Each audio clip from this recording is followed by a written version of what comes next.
अगर आज तुम्हारे गैराज में दुनिया की सबसे महंगी लाल फरारी कार खड़ी हो, बैंक में करोड़ों रुपए हों और देश में इतना नाम हो कि बड़े बड़े रईस तुमसे हाथ मिलाने को तरसते हों, तो तुम यही बोलोगे कि बॉस लाइफ सेट है। लेकिन क्या हो अगर कामयाबी के बिल्कुल शिखर पर पहुंचकर एक इंसान अचानक सब कुछ बेच दे, अपनी जान से प्यारी फरारी, अपना आलीशान बंगला, अपनी करोड़ों की संपत्ति, वकालत, सब कुछ लुटाकर वो एक बैग टांगता है और अचानक दुनिया से गायब हो जाता है। लोग कहते हैं कि वो पागल हो गया या डिप्रेशन में आकर मर गया। लेकिन ठीक 3 साल बाद जब वो वापस लौटता है तो उसे देखकर डॉक्टरों के होश उड़ जाते हैं। जो इंसान 3 साल पहले तनाव की वजह से 60 साल का बीमार बूढ़ा लग रहा था, अब वो दिखने में 30 साल का एक बहुत फिट और गबरू जवान बन चुका था। उसके चेहरे पर एक ऐसा जादुई नूर था कि लोग अपनी आंखें मलने पर मजबूर हो गए। आखिर उस करोड़पति ने अपनी फरारी क्यों बेची? ये 3 साल कहाँ गायब था? और भारत के हिमालय में ऐसा कौन सा गुप्त राज मिल गया जिसने उसका बुढ़ापा गायब करके उसे दोबारा जवान बना दिया? कहानी शुरू होती है अमेरिका के एक बहुत बड़े आलीशान कोर्ट रूम से। अदालत खचाखच भरी हुई है। जज अपनी कुर्सी पर बैठे हैं, बाहर मीडिया वाले कैमरे लेकर खड़े हैं और अंदर देश का सबसे बड़ा और सबसे पेचीदा केस चल रहा है। इस केस को जो वकील लड़ रहा था उसका नाम था जूलियन मेंटल। जूलियन कोई आम वकील नहीं था, वो वकालत की दुनिया का सुपरस्टार था। वो इतना चालाक, इतना तीखा और इतना ज़बरदस्त वकील था कि मरे हुए केस में भी जान डाल देता था। बड़े बड़े अमीर लोग, कद्दावर नेता और देश के सबसे बड़े बिजनेसमैन जब भी किसी मुसीबत में फंसते थे तो उन्हें सिर्फ एक ही नाम याद आता था, जूलियन मेंटल। जूलियन की फीस इतनी ज़्यादा थी कि आम इंसान उसकी तरफ देखने की सोच भी नहीं सकता था। वह जब $60,000 का महंगा इटालियन सूट पहनकर अपने बालों को पीछे की तरफ सेट करके अदालत में कदम रखता था तो पूरे कोर्ट रूम में सन्नाटा छा जाता था। उसके चलने के अंदाज में एक गजब का घमंड था, एक ऐसा रोब था जो सामने वाले को डरा दे। उसकी दलीलें इतनी धारदार होती थी कि सामने वाले वकील के पसीने छूट जाते थे। उसके पास एक आलीशान बंगला था, नौकर चाकर थे और सबसे बड़ी बात, उसके गैराज में चमचमाती हुई लाल रंग की फरारी खड़ी थी। वो फरारी सिर्फ एक गाड़ी नहीं थी, वो जूलियन के घमंड, उसकी कामयाबी और उसकी रईसी का सबसे बड़ा प्रतीक थी। जूलियन को अपनी उस कार से बेइंतहा प्यार था। जब वो उस कार को लेकर शहर की सड़कों पर निकलता तो लोग अपनी गाड़ियां रोककर उसे देखते थे। लेकिन ये सब सिक्के का एक पहलू था जो बाहर की दुनिया को दिखाई देता था। अब सुनते हैं सिक्के का दूसरा पहलू जो जूलियन के बिल्कुल करीब रहने वाले लोगों को ही पता था। जॉन जूलियन का असिस्टेंट था।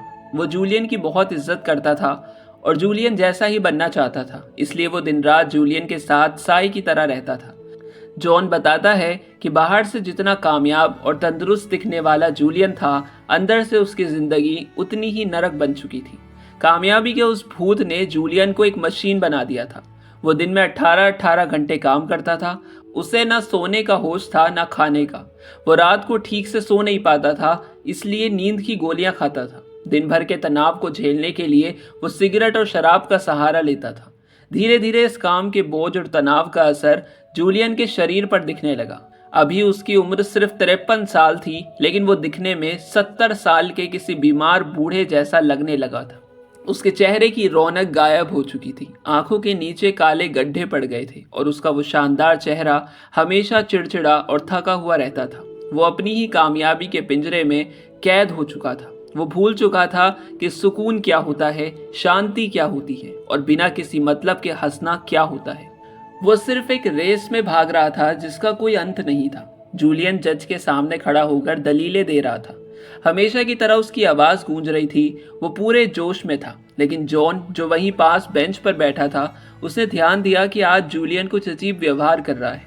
जूलियन के माथे पर पसीना ही पसीना है। उसका सूट आज थोड़ा ढीला और अनऑर्गेनाइज्ड लग रहा था। बोलते बोलते जूलियन अचानक बीच में रुक जाता, जैसे उसकी सांस फूल रही हो। वो बार बार अपने सीने पर हाथ रख रहा था, मानो वहां कोई बहुत तेज दर्द उठ रहा हो। जॉन को लगा कि शायद हमेशा की तरह काम का तनाव होगा। उसने जूलियन को पानी का ग्लास देने की सोची, लेकिन जूलियन ने हाथ के इशारे से मना कर दिया। जूलियन के अंदर का घमंड उसे ये मानने की इजाजत नहीं दे रहा था कि वो कमजोर पड़ रहा है। वो अपनी दलीलें देता रहा, चिल्लाता रहा।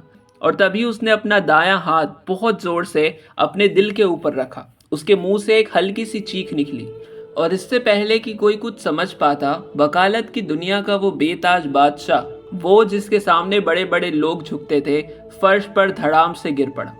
जूलियन को अस्पताल के आईसीयू में भर्ती कराया गया। कई दिनों तक वो जिंदगी और मौत के बीच झूलता रहा। आखिरकार डॉक्टरों की मेहनत रंग लाई और जूलियन की जान बच गई। लेकिन वो अब पुराना जूलियन नहीं रहा था। उसका शरीर पूरी तरह टूट चुका था। एक दिन सीनियर डॉक्टर ने कहा कि इस बार तुम्हारी जान चमत्कार से बची है। तुम्हारा दिल अब बहुत कमजोर हो चुका है और इसकी वजह सिर्फ एक है, तुम्हारा ये पागलपन वाली जिंदगी और काम का ये जानलेवा तनाव।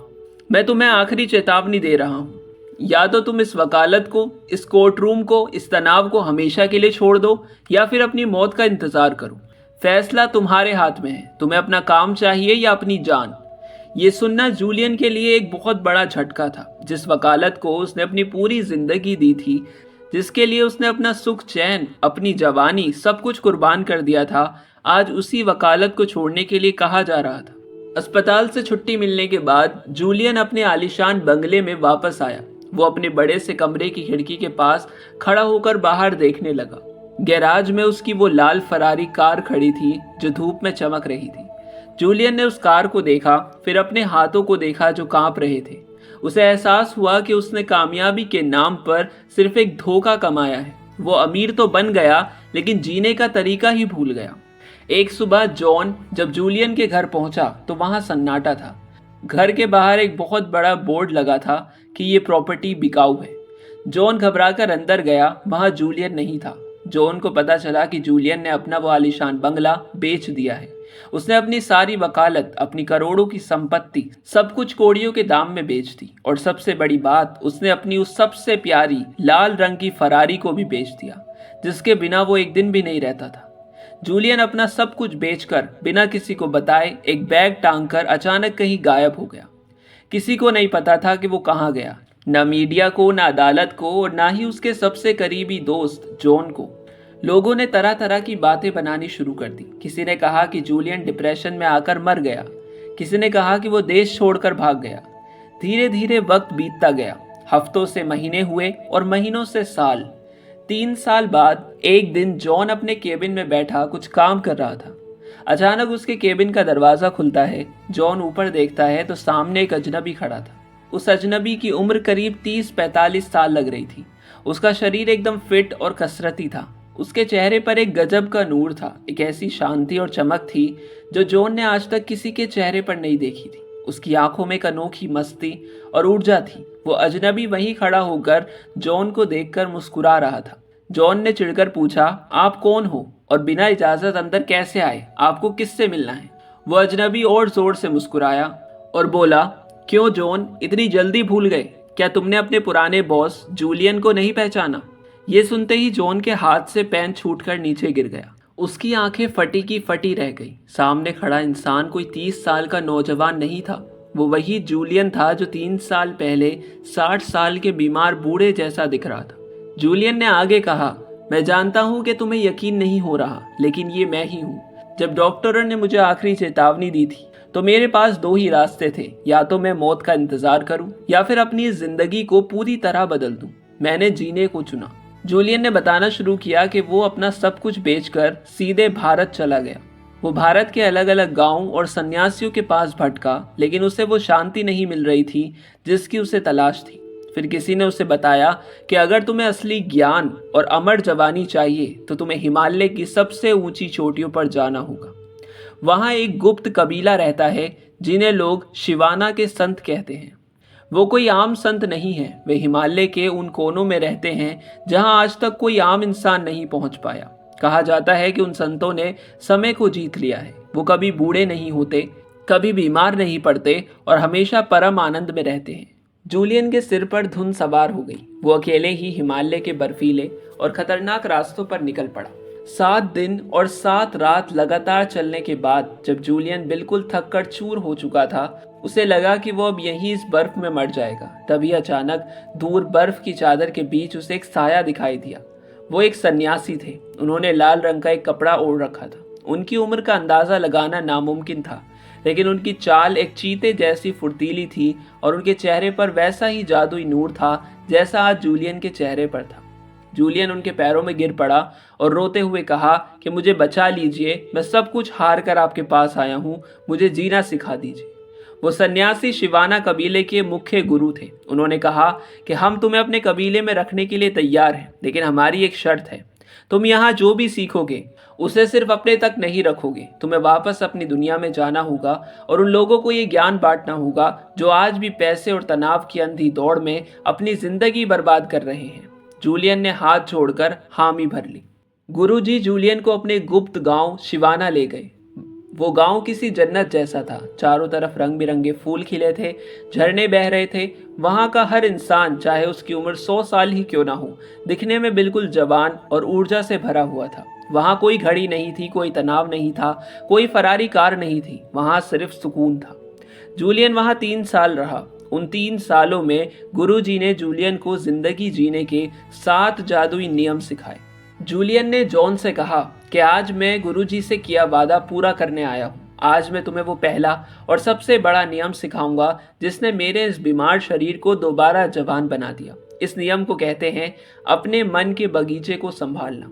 जरा सोचो, अगर तुम्हारे पास एक बहुत ही खूबसूरत और हरा भरा बगीचा हो तो क्या तुम उस बगीचे में किसी को भी आकर कचरा फेंकने दोगे? क्या तुम चाहोगे कि कोई उसमें आकर जहर डाल दे? जॉन ने कहा कि बिल्कुल नहीं, मैं तो उसकी जान से ज्यादा हिफाजत करूंगा। जूलियन ने कहा, तो फिर तुम अपने इस मन के बगीचे में रोज इतना कचरा क्यों फेंकने देते हो? ये जो हमारा दिमाग है, ये दुनिया का सबसे आलीशान बगीचा है, लेकिन हम क्या करते हैं? हम इसमें रोज चिंता, डर, नफरत, पुरानी बुरी बातें और आने वाले कल का तनाव, ये सारा कचरा भरते रहते हैं। एक आम इंसान के दिमाग में हर दिन लगभग 60,000 विचार आते हैं और दुख की बात यह है कि उनमें से 90% विचार सिर्फ नकारात्मक और फालतू होते हैं। जिंदगी में चीजें बुरी नहीं होती, हमारी सोच उन्हें बुरा बनाती है।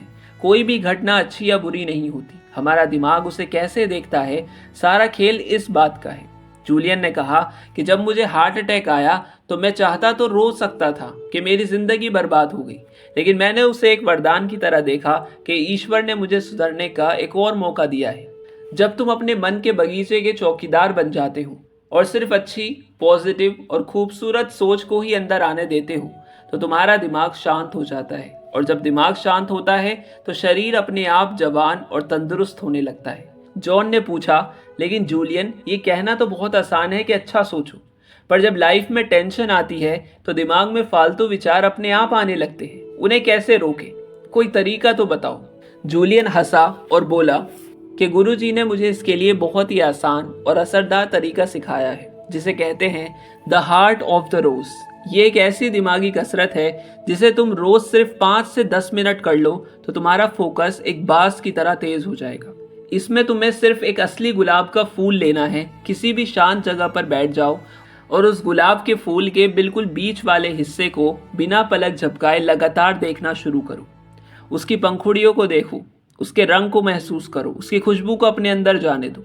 शुरुआत में जैसे ही तुम फूल को देखोगे तुम्हारे दिमाग में फालतू विचार आने लगेंगे कि ऑफिस का काम छूट गया, कल उसने मुझे ऐसा क्यों कहा था, पैसे कहाँ से आएंगे।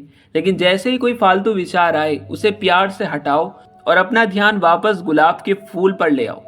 रोज इसकी प्रैक्टिस करो। धीरे धीरे तुम्हारा दिमाग इतना शक्तिशाली हो जाएगा कि वो फालतू की चिंताओं को अपने आप बाहर रखना सीख जाएगा। जब तुम्हारा अपने मन पर कंट्रोल होगा तो तुम दुनिया की किसी भी जंग को जीत सकते हो। जॉन जूलियन की बातें सुनकर हैरान था। उसे साफ दिख रहा था कि जो इंसान कभी कोर्ट रूम में चिल्लाता था, आज उसकी आवाज में कितनी मिठास और कितना सुकून था। जूलियन खड़ा हुआ और खिड़की के पास जाकर बोला कि ये तो सिर्फ पहला नियम था, अभी तो तुम्हें वो जादुई कहानी सुनानी बाकी है जो योगी जी ने मुझे सुनाई थी। उस कहानी में बाकी के 6 सबसे बड़े रहस्य छुपे हैं। अगर तुमने इस कहानी के सिंबल्स को समझ लिया तो तुम्हें लाइफ का वो सीक्रेट मिल जाएगा जिसे बड़े बड़े अमीर लोग अरबों रुपये खर्च करके भी नहीं ढूंढ पाते। फिर जूलियन ने कहानी सुनानी शुरू की। उसने कहा कि जरा इमेजिन करो, तुम एक बहुत ही खूबसूरत, शांत और हरे भरे बागीचे के बीच में बैठे हो। चारों तरफ रंग बिरंगे फूल खिले हैं और ठंडी हवा चल रही है। इस शांत बगीचे के बिल्कुल बीचों बीच एक बहुत बड़ा 9 फीट ऊंचा और 1000 किलो का जापानी सूमो पहलवान खड़ा है। उसने सिर्फ एक छोटा सा केबल अपने बदन पर लपेट रखा है। वो सूमो पहलवान उस शांत बगीचे में बिल्कुल अजीब लग रहा है। अचानक उस सूमो पहलवान की नज़र बगीचे के एक कोने पर पड़ती है, जहां जमीन पर एक सोने की शानदार घड़ी गिरी हुई थी। वो पहलवान उस घड़ी की तरफ बढ़ता है, लेकिन जैसे ही वो उसे उठाने की कोशिश करता है, उसका पैर फिसल जाता है और वो चक्कर खाकर जमीन पर गिरता है और बेहोश हो जाता है। वो काफी देर तक वहीं बेहोश पड़ा रहता है, लेकिन तभी बगीचे के दूसरी तरफ खिले हुए पीले गुलाबों की खुशबू हवा के साथ उड़कर उस पहलवान की नाक तक पहुंचती है। उस खुशबू के जादू से पहलवान की आंखें खुल जाती हैं। वो पूरी ताकत से उठ खड़ा होता है। तभी उसकी नज़र बगीचे के पीछे बने एक रास्ते पर पड़ती है, जो हीरो और मोतियों से चमचमा रहा था। वो पहलवान बिना सोचे समझे उस रास्ते पर आगे बढ़ जाता है। उस रास्ते के ठीक अंत में उसे ताज़ा खिले हुए चमेली के फूलों का एक बेहद खूबसूरत बिछौना मिलता है। उसे अपनी जिंदगी का सबसे गहरा सुकून और परम आनंद मिलता है। जॉन ने जूलियन की तरफ देखा और कहा कि जूलियन, क्या तुम सच में पागल हो गए हो? इस अजीब सी कहानी का मेरी जिंदगी या तुम्हारी फरारी कार से क्या लेना देना? जूलियन ने कहा कि यही तो शिवाना के संतों का जादू है। इस कहानी में जो 7 चीजें आई हैं, वे असल में जिंदगी के 7 सबसे बड़े नियम हैं। पहली चीज थी बगीचा, यानी तुम्हारा मन, जो मैं तुम्हें पहले समझा चुका हूँ। अब सुनो दूसरी सबसे बड़ी चीज, वो सूमो पहलवान। असल में वो सूमो पहलवान प्रतीक है काइज़ेन का। काइज़ेन एक जापानी शब्द है जिसका मतलब होता है लगातार खुद को बेहतर बनाना। जैसे एक सूमो पहलवान रोज कड़ी मेहनत करके अपने शरीर को मजबूत बनाता है, वैसे ही तुम्हें रोज अपने दिमाग और अपनी आत्मा को मजबूत बनाना होगा। आज की दुनिया में लोग क्या कर रहे हैं? वे दूसरों को बदलने में लगे हैं। कोई अपनी किस्मत को कोस रहा है तो कोई सरकार को कोस रहा है। लेकिन अगर तुम दुनिया को बदलना चाहते हो तो पहले खुद को बदलो, अपने डर का सामना करो। जो काम करने में तुम्हें सबसे ज्यादा डर लगता है, उसे सबसे पहले करो। जब तुम खुद पर जीत हासिल कर लेते हो तो दुनिया अपने आप जीत ली जाती है। और इस सूमो पहलवान के पास एक और बहुत बड़ा राज है। इसे कहते हैं जिंदगी का मकसद। सूमो पहलवान ताकत का प्रतीक है, और असली ताकत जब आती है जब तुम्हारी जिंदगी का कोई लक्ष्य हो। जिस इंसान की जिंदगी का कोई गोल नहीं है, वो उस बिना पते के लिफाफे की तरह है जो कभी कहीं नहीं पहुंचता। तुम्हारी जिंदगी का मकसद सिर्फ पैसा कमाना नहीं होना चाहिए, बल्कि ये होना चाहिए कि तुम दुनिया को क्या देकर जा रहे हो। जॉन ने पूछा, लेकिन जूलियन, कहानी में उस पहलवान ने अपने बदन पर केबल का तार क्यों लपेट रखा था? जूलियन ने कहा कि वो पतला सा तार प्रतीक है इच्छा शक्ति और डिसिप्लिन का। तुमने कभी केबल का मोटा तार देखा होगा। वो बाहर से बहुत मजबूत दिखता है, लेकिन वो अंदर से तांबे के छोटे छोटे पतले पतले तारों को आपस में जोड़कर बनाया जाता है। अकेले वो पतला तार एक झटके में टूट सकता है, लेकिन जब हजारों तार आपस में मिल जाते हैं तो उन्हें क्रेन भी नहीं तोड़ पाती। अनुशासन भी ऐसा ही होता है। रोज सुबह समय पर उठना, रोज 10 मिनट किताब पढ़ना, रोज अपनी सेहत का ध्यान रखना, ये छोटे छोटे तार हैं। जब तुम रोज इन छोटी छोटी अच्छी आदतों को जोड़ते जाते हो तो तुम्हारी इच्छा शक्ति फौलाद जैसी मजबूत हो जाती है। फिर लाइफ में कितना भी बड़ा दुख आ जाए, तुम कभी टूट नहीं सकते। कहानी की चौथी चीज है सोने की घड़ी। घड़ी का मतलब तो तुम समझ ही गए होंगे, समय। समय ही इस दुनिया की सबसे कीमती दौलत है। जो समय एक बार चला गया, उसे दुनिया का सबसे अमीर आदमी भी अपने सारे पैसे देकर वापस नहीं खरीद सकता। जो इंसान अपने समय की इज्जत नहीं करता, समय उसकी इज्जत छीन लेता है। इसलिए अपने समय को फालतू की चिंताओं और सोशल मीडिया पर स्क्रॉल करने में बर्बाद मत करो। जॉन की आंखों में अब आंसू आ गए थे कि वो भी उसी दलदल में फंस चुका था जहां कभी जूलियन था। उसने जूलियन से पूछा कि आखिर में जो हीरे मोतियों वाला रास्ता था और वो पीले गुलाब थे, उनका क्या मतलब है? जूलियन ने कहा कि पीले गुलाब का मतलब है वर्तमान में जीना, छोटी छोटी चीजों में खुशियां ढूंढना, जैसे अपने परिवार के साथ बैठना, दोस्तों के साथ हंसना या सुबह सूरज को उगते हुए देखना। और वो हीरे मोतियों वाला रास्ता प्रतीक है दूसरों की सेवा करना। जब तुम अपनी जिंदगी से बाहर निकलकर किसी भूखे को खाना खिलाते हो या किसी रोते हुए इंसान के चेहरे पर मुस्कान लाते हो, तो तुम्हें वो सच्चा आनंद मिलता है जो कोई फरारी कार नहीं दे सकती। और वो चमेली के फूल प्रतीक हैं सादगी के। संतों का यह आखिरी नियम कहता है कि हम इंसानों की सबसे बड़ी बेवकूफ़ी है कि हम सोचते हैं कि बहुत सारा पैसा आ जाएगा, जब बड़ी गाड़ी आ जाएगी तब हम खुश होंगे। लेकिन सच तो ये है कि खुश होना कोई मंजिल नहीं है, बल्कि खुश होना एक आदत है जो अपनानी पड़ती है। जूलियन खड़ा हुआ, उसने अपना बैग उठाया और जॉन से कहा कि मैंने योगी रमन से किया वादा पूरा कर दिया। मैंने तुम्हें वो सारा ज्ञान दे दिया जो मुझे हिमालय में मिला था। अब ये तुम्हारी जिम्मेदारी है कि तुम अपनी लाइफ बदलो और इसे आगे पहुंचाओ।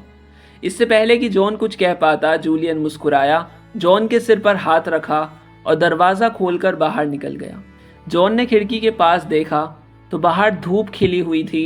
जूलियन जा चुका था, लेकिन वो जॉन के अंदर एक ऐसा नया इंसान जगा गया था जो अब कभी हार नहीं मानने वाला था। कहानी अच्छी लगी हो तो लाइक करना, चैनल को सब्सक्राइब करना और एक कमेंट ज़रूर करना।